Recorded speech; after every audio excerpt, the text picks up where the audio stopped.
కర్ణాటకలో ఉన్న కూర్గ్ అనే ప్రాంతం స్కాట్లాండ్ ఆఫ్ ఇండియాగా ప్రసిద్ధిగాంచింది. ఈ ప్లేస్ కి వింటర్ లో వెళ్తే మరింత బ్యూటిఫుల్ గా ఉంటుంది. కర్ణాటక సిరీస్ లో భాగంగా మన విజయవాడ నుంచి కూర్గ్ కి నేను బై రోడ్ వెళ్ళాను. మన విజయవాడ నుంచి కూర్గ్ అయితే దాదాపు 1000 కిలోమీటర్లు వస్తుంది. కూర్గ్ లో ఫస్ట్ డే నేను చూడటానికి వెళ్ళింది దుబారా ఎలిఫెంట్ పార్క్ కి.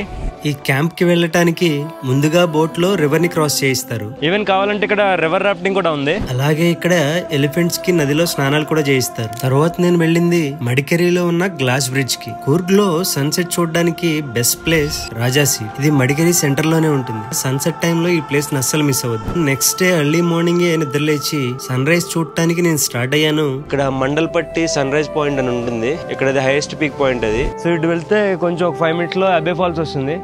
ఇటు వెళ్తే మండల్పట్టి. కూర్గ్ లో అబ్బే ఫాల్స్ కూడా ఒక మంచి tourist place. Mandalpatti sunrise point కి వెళ్ళడానికి వెహికల్స్ చెక్ పోస్ట్ వరకే వెళ్తాయి. అక్కడ నుంచి జీప్ లో వెళ్లాల్సి ఉంటుంది. మామూలుగా వేయట్లేదు గాలి అసలు. ఇక్కడ వ్యూ పాయింట్ వచ్చేసాం మనం.